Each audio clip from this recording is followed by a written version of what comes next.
that is unique to the land of Israel. You know, in 6 weeks' time, this will be my...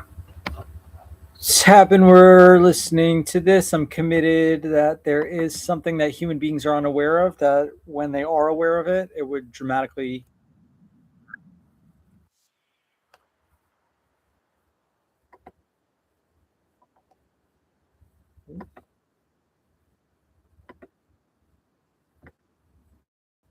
I think I just cleared it. 11 years ago, the first S training took place in San Francisco. That experience has now rippled out to 375,000 people living in 103 countries around the world, and that's really what the work of Werner Erhard and Associates and the Center's network begins with. Congratulations. When I took the S training, it was very important to me, not only in transforming my perspective, my life as an individual. I found it a remarkable technology which had the feature of creating a safe place for 250 people in the same room to discuss their deepest personal concerns. It was a technology in which a shared experience resulted in a new ability to relate to other people. As fast as you can. We could go on doing what we were doing. Yeah, you're making shit up. And clearly we could do it forever. She got a headache and that. See, this notion about coming and going and fads has nothing to do with what we're doing. I know that was the interpretation during most of the 70s, and then you know all the interpretations better than I do. Clearly not what it's about. Never reflected the truth of what we're up to. No, this had nothing to do with what was hot. This has a lot to do with what became hot. But this was not a response to some demand in the marketplace. This is not what do people want. This is almost like what do people not want. F Scott Fitzgerald once said that the mark of an intelligent person is to hold two opposing thoughts in their mind simultaneously. And I want to tell you that the mark possibly of an emotionally seasoned person, I don't believe in maturity because it sounds like it's, ended, but an emotionally seasoned person is to hold two opposite feelings simultaneously. And I've had those two opposite feelings because on the one hand, working with EST and WENA has really brought me to the very end of my paradigm, my way of thinking. And that's really creating dangerously, because my way of thinking about organizations has been based not on creation, but on redemption. It's been based on fear, coercion, direction, clarity, all those things we read about in textbooks. Well, that isn't going to work, and it isn't working. And I think there's a possibility by creating dangerously, both to be seized with terror, as I felt at times this morning, and then sadness at both letting go and also facing some unknown things. That's where the sadness comes, but the joy is that anticipation and working with, creating dangerously. And I want to be with you during these next months, years ahead. The organization's expression of the context that the world can work for everyone, that individual lives can make a difference in the quality of life for everyone, was first expressed in the EST training. In the United States, 1 out of every 675 people has taken the training, and worldwide, 60,000 people participate in this program every year. The S training is made available by the Center's network, which has 25 offices throughout the United States and 3 in Canada. There are centers in London and Munich serving Europe. There is a center in Bombay serving India, and there are centers in Sydney, Australia, and Tel Aviv, Israel. I'm 60 years old. I've been involved in unions. I've been involved in the communities all my life. And this is the biggest challenge that I have undertaken because this is beautiful. This is what I wanted to do all my life. Kick asses and get the people, everybody going. The communication workshop is offered in every major metropolitan area in the United States and around the world. Dr. Fernando Flores guides us in the area of linguistics, including action, a workshop in effective communication. He has worked extensively with international institutions as a theoretician, business consultant, and designer of computer systems and organizations. Dr. Flores is committed to breakthroughs in productivity and creativity for individuals and organizations. The 6-day course, the Nature of Reality course, and the seminar program Education for Living, in which 40,000 people are now participating.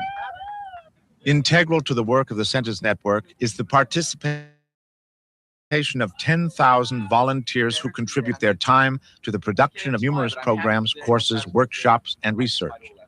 The Centers Network proceeds from the assumption that people are up to the right things in the world. They actually want to make it work for everyone. It's the focal point, the starting point, a catalyst for people to interact with each other and make real their vision of a world that works for everyone. Contributed their time to workshops, research, and the center proceeds from the assumption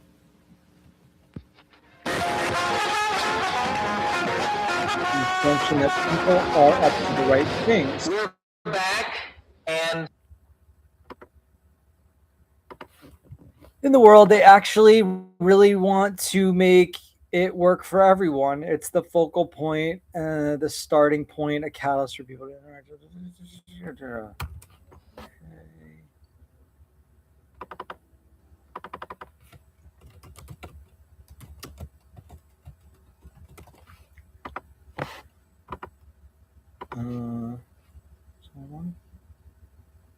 Two short ones, I'll put them all in one. Okay.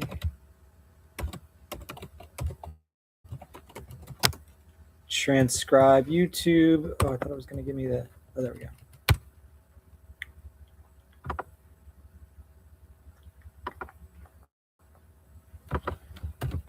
A little transcription.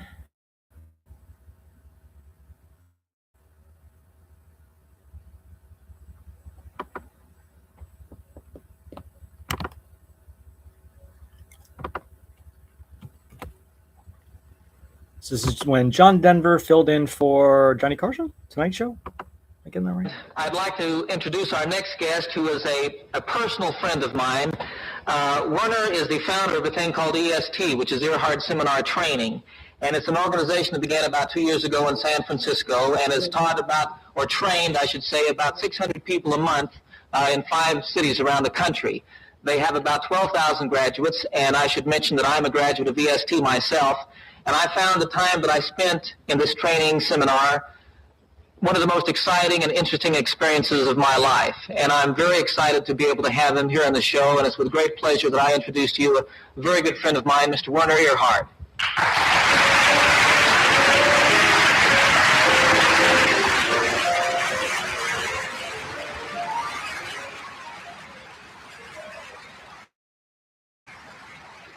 Werner, where do you see, from your experience, see that people are at today? John, for the most part, I think it's about that extra eighth of an inch.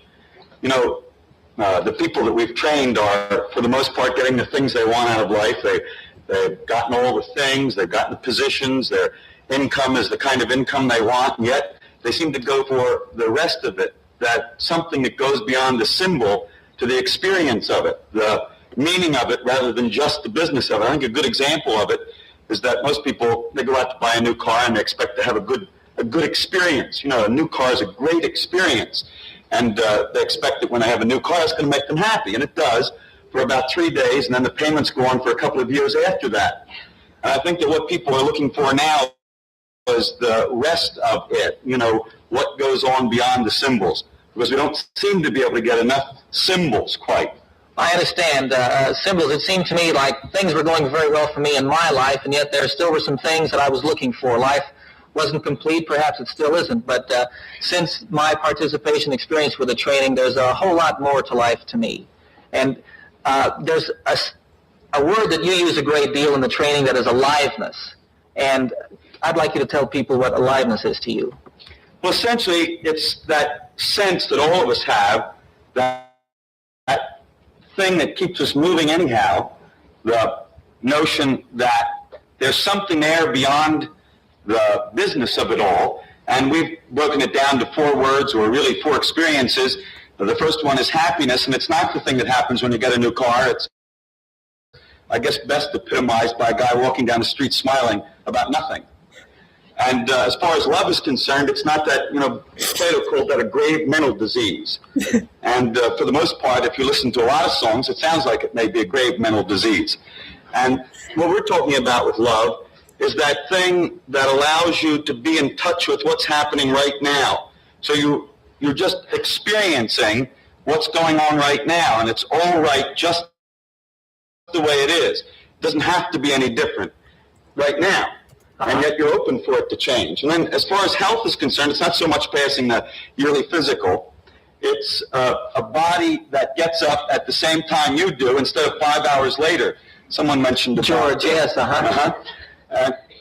I am. Yeah. At any rate. I'm watching over here on the tube. Great.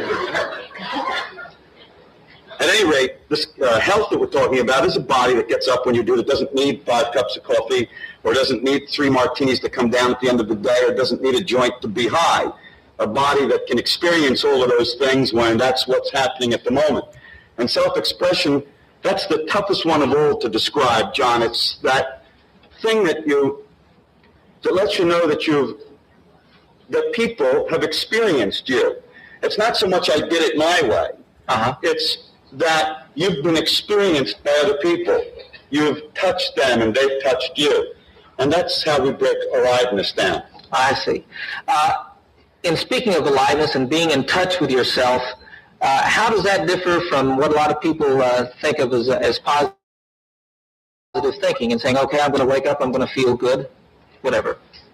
Yeah, the kind of thinking that we train people for is not positive thinking, but honest thinking. Mm-hmm. It's our notion that if you've got some negative thoughts and you butter them over with positive thoughts, then the negative thoughts express themselves unconsciously. Mm-hmm. And you find yourself so that, you've got the things you've been striving for in life, there with them. Mm-hmm. And so what we do in the training is to give people the opportunity to get in touch with the person that they're afraid they are, so that they can actually experience the person that they're afraid they are. And it's an amazing thing. When you experience the person you're afraid you are, you suddenly get beyond that to experience the person you really are. I see. We'll return with our guest shortly, right after we pause for this commercial message. Thanks.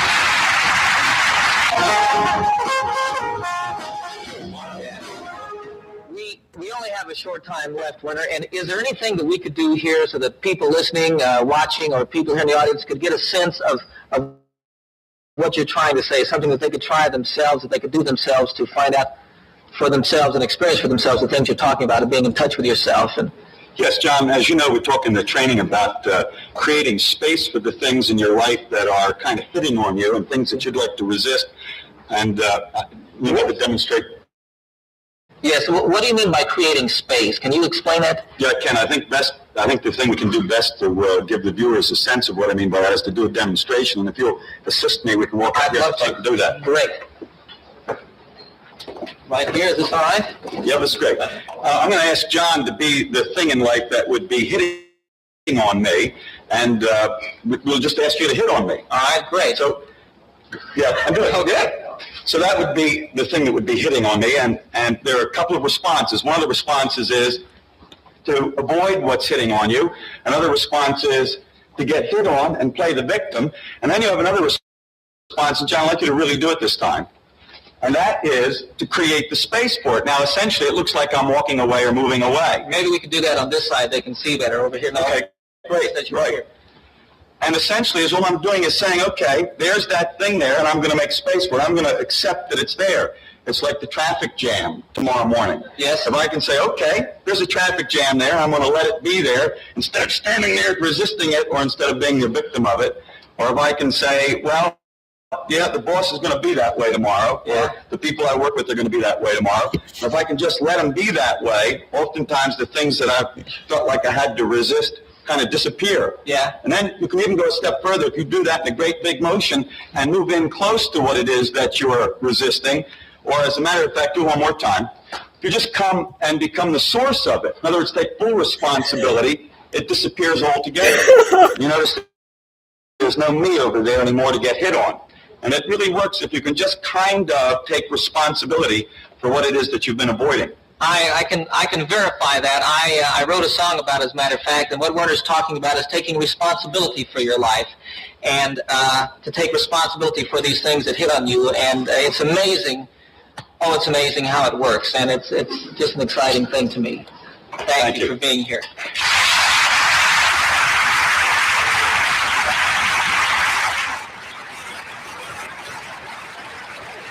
We'll be back in a few minutes right after this station break. Thank you.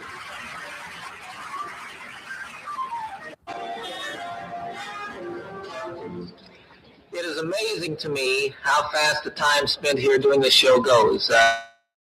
It's such a pleasure being here, and I'd like to take this opportunity to sincerely thank our guests, George Maharis and Bill and Taffy Danoff, Bill Dana, Sherry Lewis, and Werner. I thank you very much for being here. And you folks have been just a wonderful audience, very supportive, and I appreciate that. I'd like to acknowledge you for that. I would like to invite you to watch this coming Wednesday night, the Bob Hope Show, which I'm a guest on, and I'm excited about that. Also, tomorrow night, Johnny will be back, and his guests will be Bob Hope, Diana Rigg, Roy Clark, and from the world champion Miami Dolphins, Larry Kasaka and Jim Kick. It's been a great, great pleasure for me to be here. I thank you, Freddie Cordova, and all the people at the Tonight Show for giving me this chance, and I hope we can do it again. Thank you very, very much. Good night, everybody.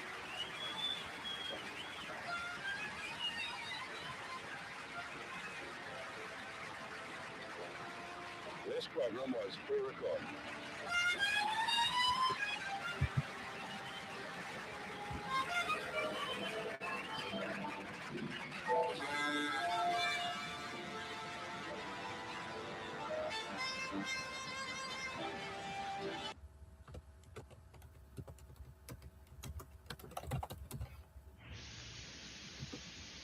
What does it really mean to take a stand?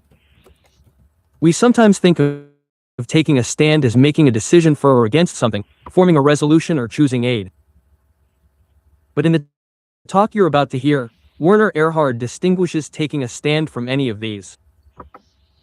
As defined in this tape, it's a powerful way of being that can enable an individual to have an impact on the course of humanity.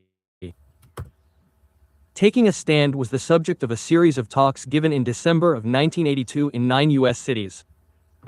More than 20,000 people from all over the world attended these events, demonstrating a remarkable demand to discover what it takes to make a real difference in life. This audio tape is a condensation of those talks and conveys their essence. Ordinarily, when faced with a problem, we look for a solution. But when we address the vital question of how to make our lives really matter, we may need to find a new approach. Tonight is not about answers, and our society is crazy